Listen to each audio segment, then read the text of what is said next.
Hello everyone and welcome to part 2 of the Jedi Academy Let's Play. I am still joined by my good friend Dizzy. I didn't go anywhere. And Luke, apparently. Oh, hello again. Very creepy face. Well, touche. But we're actually starting the game proper this time, and this game has a mission structure. Basically, it's done in tiers. So you have 5 missions per tier, and you can do them in any order, but all of them don't have to be completed. And then you get sort of a in-between mission every time you complete a tier, which is a bit more plot relevant and a bit more, fancy set-piece-wise. Yeah. So here we have our force power screen, and we can upgrade our force powers to become more powerful. Force lightning? Force lightning is definitely one of the best. There's a lot here, so force absorption, force heal, mind trick, we have force protection, and then on the dark side of things, we have force drain, which drains the life force from an enemy, force grip, which is, Vader, force lightning, which of course is the Emperor, and force rage, which basically is just a berserk status. Yep. Did you go heal? Heal. And you also got your neutral ones. But you can't actually upgrade them. They are upgraded whenever you complete a tier. Yep. And then we get to choose our weapons to bring with us. You can grab more during the mission, but this is just your starting lineup. Did you bring the EMP gun because you're going up against Jawas? Well, this is actually not the Jawa one. This is the Chewie one. No, this is the Chewie one. Okay. But no, the EMP gun I just tend to enjoy as a weapon.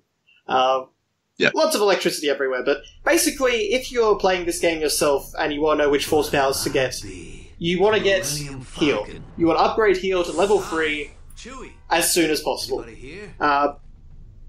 Beyond that, generally, force lightning is a great one. Do you have any recommendations? Well, force choke lets you bypass a ton of bad situations when you've got, like, a Jedi that's 2 levels higher or way more powerful. You just choke him off the edge of a balcony or something. There are a lot of bottomless pits in this game, and if you have grip, you can just hold the grip button, lift them up into the air, and drop them off the side of a cliff. It is quite fantastic. It is very bad. But you've got to choke him for a bit first, make him know who's boss. They're only loyal stormtroopers. Beyond that, though, I mean, force absorption, I don't really think has ever been very useful.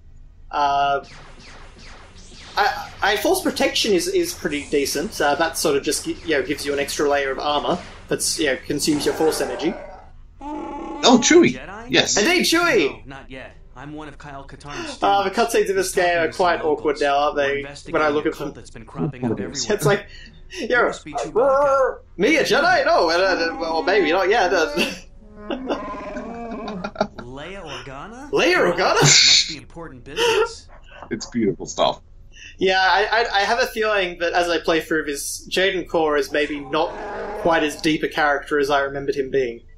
No. He's barely 3-dimensional. Well, look, if he's 3-dimensional at all, that puts him above pretty much every side character that appeared in Clone Wars. Or Rebels, for that matter. Actually, stay tuned for a surprise appearance from AP5 later on. Wait, what? The singing droid, who is very morose in Rebels. Oh, right. Yes. Oh, yes. Yes. One of the things I do love about this game is the way you can just use the Force in so many different ways, and the way that, your lightsaber is just so versatile. I try to mix it up with guns and things whenever I can. I honestly thought the heavy repeater was more powerful than that, but apparently not. It certainly didn't phase that mercenary. No, I would have thought, several dozen blasts to the face, with a heavy repeater might have done something a bit more, tangible, but apparently not. But I love in this game how you can use, you can mix it up really easily and while you're on the fly. Yes. I normally stick to, because I'm boring, I stick to the lightsaber and the basic blaster pistol. Do the Luke Skywalker investment approach. I agree. The basic blaster pistol can be fantastic if you've got time to charge it up. I wish they did make it a bit different from the Briar pistol. Oh, I mean, it functionally is identical, isn't it? I don't know if it. I don't know if it's just the model, but I've always thought they were slightly different. They are very similar, but I mean, the model's very different, but functionally, I just think. I mean, even the yellow blaster bolt is. Yeah, no, they are tremendously similar. I vaguely think that the default blaster in this game is slightly better than the Briar pistol. Maybe the charge time is slightly quicker. But it's really hard to tell. Like, they are tremendously similar. I've always found the blaster pistol slightly better than the Briar pistol. The Briar pistol I never used much in Jedi Outcast. Well, that's fair. I did mod the blaster pistol in this game. Very nice. To be red, because I'm like, I don't like yellow blaster bolts. Yeah, I can certainly understand that. Yellow blaster bolts, as far as I recall, are exclusive to Jedi Outcast and Jedi Academy for the most part. Yeah, I presume in the old canon. New canon, they use them a lot more. Yeah. Mandalorians are... Clone Wars Mandalorians, I think, had yellow. Yeah. Now I don't know what the Mandalorians bloody use in Rebels, because I don't know what the Mandalorians are in Rebels. But... well, they're certainly not using electrifying Atta walkers. No, the mech warrior thing. Yeah. That was beautiful. But I tried to cut out any of the times where I was sort of like, wandering around looking for where to go next, because the levels in this game, just like all the games in this series, they can get a little bit confusing. Yeah, true.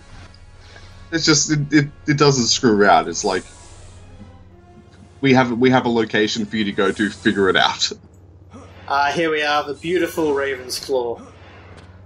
Yes. I love the ship. It's not a bad ship, but I've often wondered, like, its size is way bigger than, like, its utility, but... It is... Because originally in the Dark Forces games, Kyle and Jan had the Moldy Crow.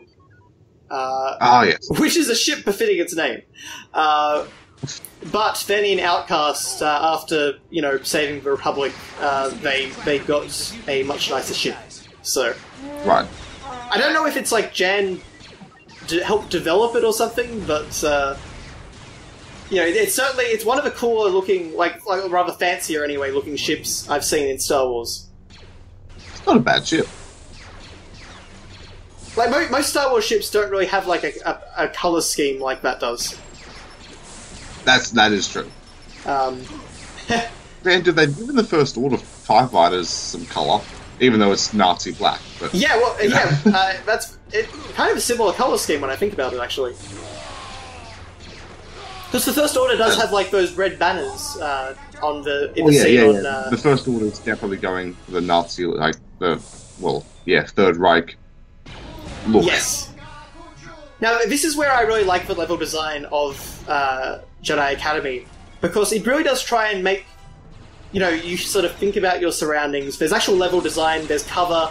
Because you can tackle things with either your guns or your lightsaber, it sort of gives you different avenues of, attack. You may have noticed, like, I used Force Push to actually deflect some of those blasts that were coming at me while running towards him with another gun of my own. So there's a lot of versatility in the way you play this game, and it makes it feel... very sort of sandboxy fun, just like running around and fighting enemies. Oh yeah, there are some levels that really show that off. Definitely, like there are some very good levels in this game. See, I shot that guy expecting it to be like the multiplayer where he disintegrates. Because if you shoot someone with a fully charged blast, when they're dead in multiplayer, they just disintegrate. But yes, you can do it with the sniper. The sniper, if you charge it, will disintegrate. We will be seeing that very shortly. Not in this level, but in the next one. Of course. Please tell me they were Jawas. Not Jawas, no, sand people, but... Well, that's fair enough, too. Are you going to kill C-3PO and R2-D2? I consider my options, but no. I figure we'll keep non-canon intact. Where's his red arm? But, you know, something I have always wondered, and I don't know if you know the answer, is that actually C-3PO and R2-D2? Well, how could you know? It certainly looks like the fact that the Falcon's here definitely, you know, makes it possible. If you kill them and the game fails that it's C-3PO and R2-D2, I don't know though. I don't think I've ever actually killed them. Okay, that's it for the Falcon. Now That's a nice Falcon model, by the way.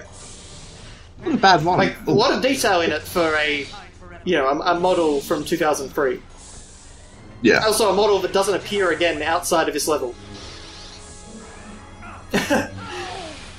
Force speed. Now, force speed, if I was going to recommend a force power, is the one to go for, even though it's upgraded through the tiers. But it's so OP. Oh, force speed will win any lightsaber duel. It's wonderful. It'll win everything. It's like, oh, I'm in a precarious situation. Well, force speed my way out of it. And there were two droids going down the corridor. Force speed away. and that's the thing. It's like, you know, force speed. This is level 1, and I destroyed that guy. You know, level 3. It's just you've won the game. Yeah. Well, then again, there are enemies because the Sith will, well, not Sith, the Reborn. Dark Jedi, my friend. We're in the Dark Jedi era. Are these cultists? They are, but I believe they're still referred to as Dark Jedi in this. Probably. I think Margaret Ragnos was a Sith, but these guys are Dark Jedi or something like that. Well, that would make sense. There can only be 2, but they will also force speed to match you. They will, yes. That's pretty late in the game. Same if you make the Jedi your enemies. Yeah, and also if you like switch combat stances throughout, the AI will switch to match you. Sort of. Yes. It's not amazing. Look, I will always maintain it's by far the most impressive we've ever had. Oh yeah. The lightsaber duels in this game, particularly in multiplayer work with other human beings, it's just the most fun you can have with a Star Wars game, in my opinion. Good to see you too, Chewie. Yeah. Now, Kyle's head in this cutscene glitched. Sorry to cut you off. Sorry, is it his mustache or? No, it's the fact that his head is permanently stuck looking right. Ah, right. He was supposed to be looking at Chewie before. Or worse, it's by the remnant. Listen, it's like he's just ignoring Chewie. It's like Leia at the end of Force Awakens. Nobody cares about Chewie. I'd have been in a whole lot of oh, poor Chewie. At least he hasn't been crushed by a moon yet. You held your own. Nice work. Almost, but not yet. Kyle told me about what happened in Mos Eisley. This is shortly before the hand of Thrawn trilogy, I think. But sorry. It looks like this cult in the Imperial. I just love the talking head, like the vacuum of Luke's eyes, as like look at the dead stare. Unblinking. It's the same as the Wii version of Force Unleashed. Yes. That guy, I will say though, that game does have blinking in its cutscenes.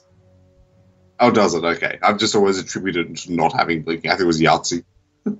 Yes, Yahtzee. Well, Yahtzee's not a fan of much, but he was certainly not a fan of that. But it'll give you a chance to pick up some negotiating. Well, after coming back from Tatooine, we are now heading to Tatooine again. Bizarre. And not for the last time. And you're just going to spam that Force Heal, aren't you? Well, look, Force Heal level 1, you have to stand still to heal. Yeah, no, I understand. I did the same thing. Force Heal level 2, I mean, you can run around, you can fight while healing yourself. I mean, it's not that fast, but it's pretty handy. They've already come and gone. And then Force level 3 is that fast. Go see if you can find their sandcrawler. They might have. Now Kyle goes to talk to the moisture farmers. See if they know anything about this cult. All right. Quote unquote. Don't worry. While we do the work. Pretty friendly. He's going to see Aunt Beru. Aww. Please call Jawas, please call. Oh. You know, on VHS, I never realized that there were actually skeletons there after that scene. But oh yeah, they're burnt carcasses, which makes me think that the Empire used disintegrators on them, which I'm pretty sure are outdoor. They are, but, yeah, which is really weird. They are moisture, so you need heavy equipment when dealing with them. Now, this is one of my favourite levels, because it's full of characters for both melee and ranged. Like, use both approaches, and will die in one saber slash. So it's just a lot of fun just running around fighting these guys. I do love the way, I mean, it's intrinsic in the system, but you miss 90% of your swings, even though you were certain hit. Dude, I would have loved if this game had first-person saber combat. The original Jedi Knight games, 1 and 2, like Dark Forces had them. Dark Forces 2 is the only one with a lightsaber, but you're right, yeah, it does have first-person saber. Okay. I think it did.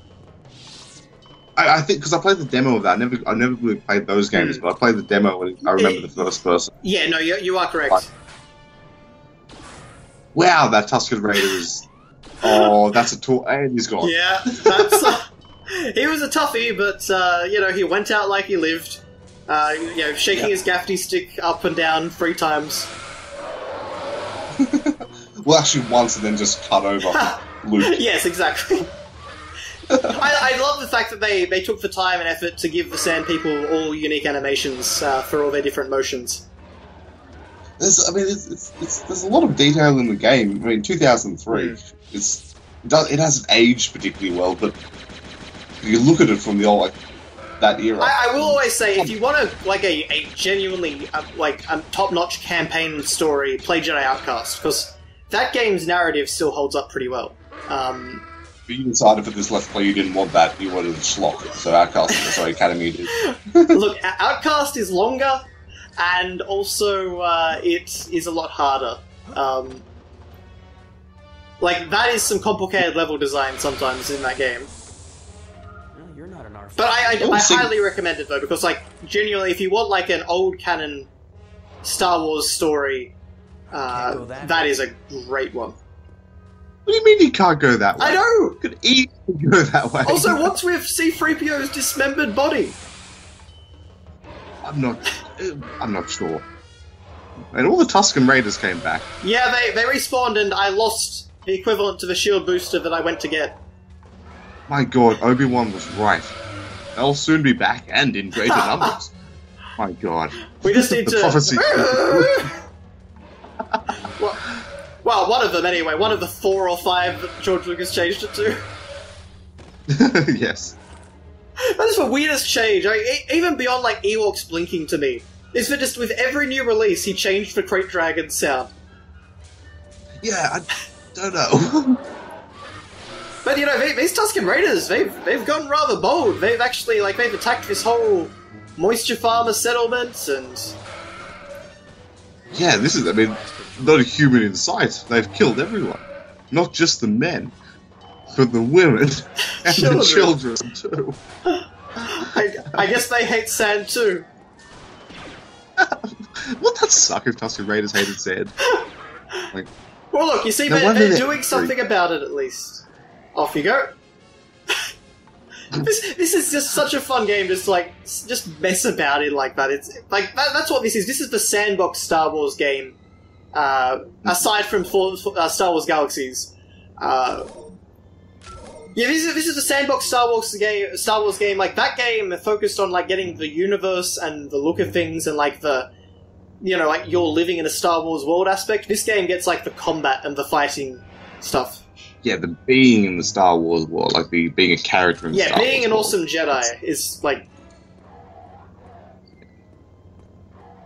and to be fair, the lightsaber looks better than it does in Battlefront 2. The green. Yeah. Luke's lightsaber looks like a glow stick in Battlefront 2. It's low resolution, but it's got the light, looks like a lightsaber. It's beautiful, and there are so many mods for, you can have, the prequel style lightsabers, you can have, the, Episode 4 lightsabers, you can have the Force Awakens lightsabers now. Also, buy AP5. Damn. Oh, I love it. He goes, no! But for some reason, right, there's just a Tusken Raider on the roof here, looking away. Disintegrate. Yep. Very nice. You see, I didn't expect that to happen, because that didn't happen on the previous guys, so, that kind of took me by surprise. Oh, you've made a checkpoint. Indeed. The levels in this game generally average about 10 to 15 minutes, I would say, for the most part. I mean, when it, like the sort of mid-tier levels get a bit longer, but the set-piece levels can sometimes be in 3 parts. Yeah, they're like considered 3 levels by the game. So yeah, most of it though, like, it doesn't take too long to go through. I should actually mention, by the way, just for everyone watching, yes, I did choose an orange lightsaber initially, and I changed it to a green lightsaber because when I first recorded all of these missions, as I mentioned briefly, I had no sound, so I then had to record them all again. And while recording these missions, I perpetually just thought about how much I hated having an orange lightsaber. So green. Green it is. I like green too much. I'm really hoping that in Last Jedi, just to date this horribly, that Luke will at some point pull out the green lightsaber, or at least we'll see it in like a flashback or something, because I love that lightsaber. It's such a good lightsaber. I'm glad that George Lucas was like, I don't want blue on the sand. Look, I mean, credit to Lucas for saying, like, I mean, he probably did it for, like, to have a new toy, but at the same time, like, that is a great piece of character development, that is Luke's lightsaber, that is one that he built. Well, yeah, the reason why it's green, because he originally had it planned as being blue, but he thought that the scenes on Tatooine, the blue would clash. Oh, interesting. Actually, I watched a YouTube video where they redid all the lightsaber stuff to be blue. Looks fine. I don't know what George Lucas was on about, but I rarely do nowadays. Look, I agree with all that. Yeah, let's try that again. There we go. The magic. And now the slaughter begins. Look at this. My entire shield and half my health from one Tusken Raider. Yep. That's the other thing about this game. It can be brutal if you are, not fighting properly. Like, if you mess about too much and just, like, don't take it seriously, you are going to be in trouble. Well, theoretically, a single lightsaber slash can fully kill you. Yes, it can. It's not always going to, but the way the damage is calculated seems to be per sec, like over time. So if you get slashed through the chest, you just take full exposure and die. Which is a brilliant system as far as I'm concerned. Absolutely, except that I'm not used to games having bad checkpoints. Yes. So yeah, no, you need so to I tend to quick get saving. Yeah. This is a PC game. This is a 2000s PC game. Also, I love the fact that every time your lightsaber scrapes up against the wall, it creates a... Yeah, you get the yellow line. How do I get down there? I hate this. Do you really think that... Yeah, do you think that sandcrawlers actually have a lava field in them? After this game, I mean, sure. This Jedi Academy is still canon, right? Yeah. In fact, that episode of Rebels on the trawler, there was a giant lava room. That's true, but that wasn't. What are sandcrawlers used for? I wonder. I don't giving Seth Green a role. Oh, of course. Apparently. You're right, though. Like, trawlers generally are like. I thought it was like their merchant ship. But to be fair, it wasn't a sandcrawler in Rebels, it was a mining ship. True. So. But it was still a crawler. But, no, you are right. I never figured out what sandcrawlers are actually for, but apparently they're for levels in video games. Now, can you please throw a Jawa into the fire? My friend? Oh, well, that was miserable. Wait for it. He got up into the fire. Nice.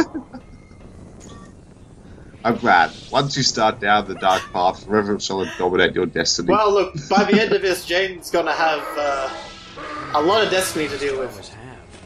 He's gonna have a kill count rivaling, like, Schwarzenegger. That's the funny thing, ultimately, is that, like, you're learning to be a Jedi, a protector of the galaxy. Murder everyone. Exactly. The galaxy will be far better off without all these sand people and bounty hunters, and stormtroopers, and mercenaries, and people who really just wanted to get on with their life. As much as I generally like, sand people are kind of like some of the monsters of the Star Wars universe.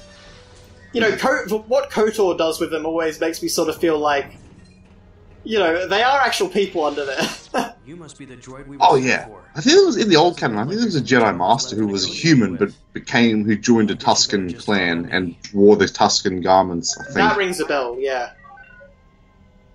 I can't remember. Or it might have been I think it was a Jedi who like left the Order and joined the Tuskens, like or something like that. Anyway, but no, like I've seen some pretty cool designs of like Tusken Jedi, like with the wraps and the sort of cloak.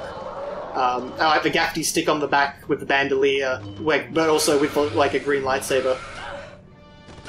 Because the Sand People have a cool design. Oh, they do.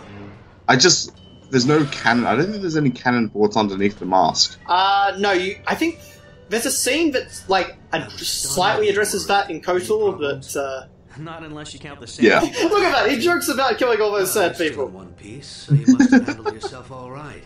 I mean, I guess it was just for men, possibly some women, but probably just for men. Yeah, well. Kyle tells me you recovered the droid on your own. It's too bad about the Jawas. Too bad about the Jawas. What about the Sand People? Look, I lived on Tatooine my whole life. Look at that angry face there. Just for a split second, like, Luke gets really angry. Yep. But I love the fact that it gives you the mission complete roundup of all, like, leg attacks, arm attacks. It's pretty cool. Body attacks, 87 body attacks, 70 arm attacks. And there is actually just some degree of dismemberment in this game. So, yeah, we got to get them mod for that. Once you go dark side, it's actually a cheat. It's a cheat. Is it a cheat? Yep, part of it anyway. Okay, because it's in the game, but the Knights of the Force basically added not proper, but much better dismemberment. Indeed. We'll have to talk about Knights of the Force sometime. But that's it for this part, so thank you guys very much for watching, and we'll see you next time.